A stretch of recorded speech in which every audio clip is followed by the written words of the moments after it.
You're listening to Wealthy-esque. We are a community of lawyers who believe that true wealth is having control of our time. I'm Ro Thomas, and as a busy wife, mom, and former Big Law associate, I know all too well the tension between the culture of the legal profession and pretty much everything else you want to do in life.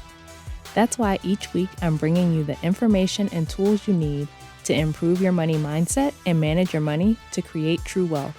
Because ultimately, it's not about the money. It's about the freedom and flexibility the money affords. Hey friend, welcome back to the show. I hope you're doing well and having an amazing day so far. Today, we are talking about building on a weak financial foundation. Basically, when you're trying to do all the things, but you have not gotten your finances together. So when you try to do too much before you have your finances in order, you set yourself up for a difficult time with building a strong foundation. So you may feel stressed about your finances. You may find yourself at the limits of your income or even overspending.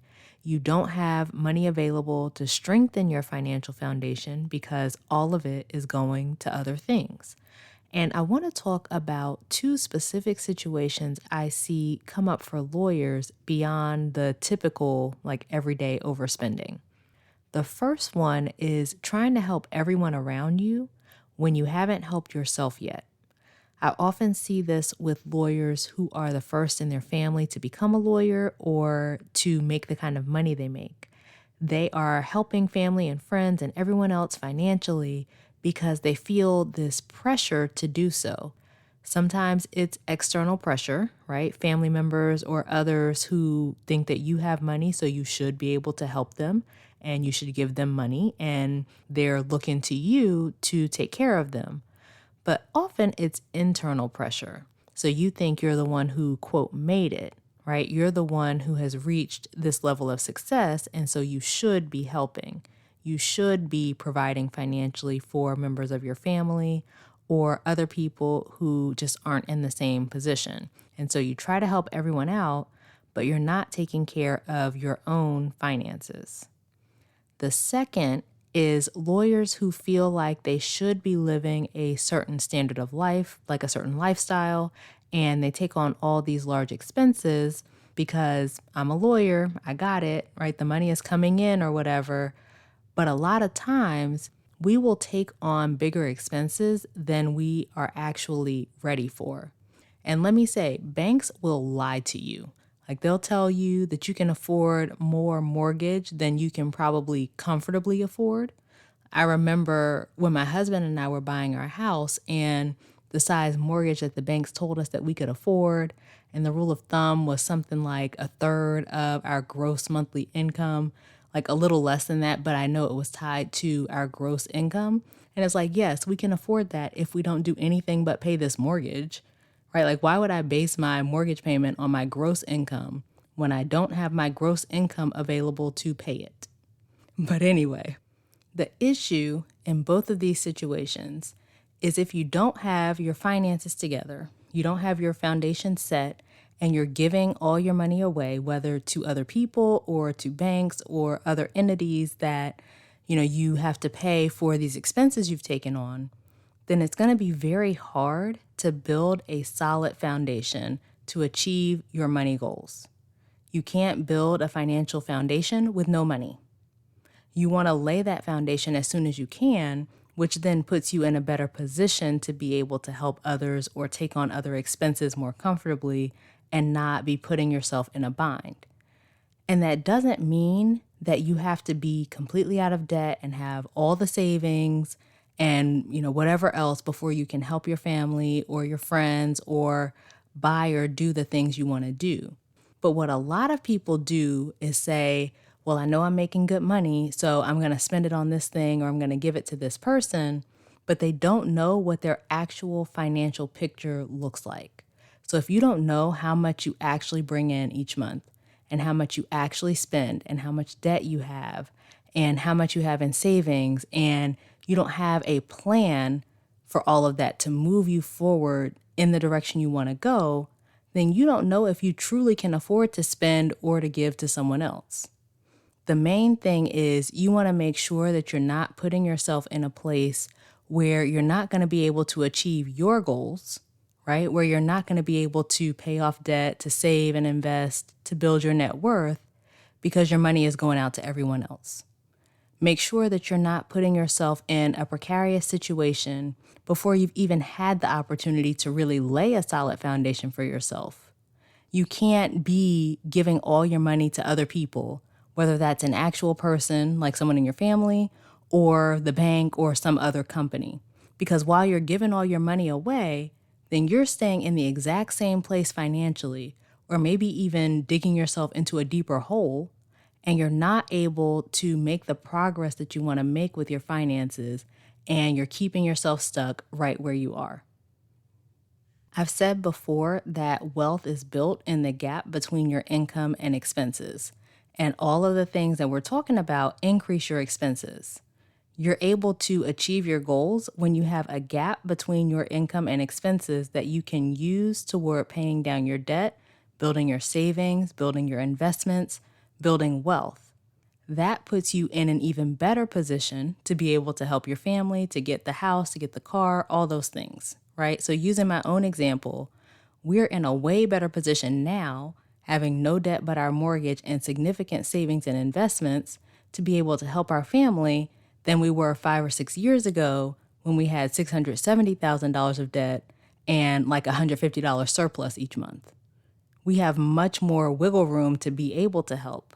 And we're in a better place to be able to do things or get things that we want and have no concern that those things are going to impact us financially because of the work that we've done to lay our financial foundation. So how do you get there? How do you build a stronger financial foundation? It starts with knowing your numbers. How much money are you making each month? How much are you spending each month? How much debt do you have? How much are your minimum debt payments? How much do you have in savings? How about investments?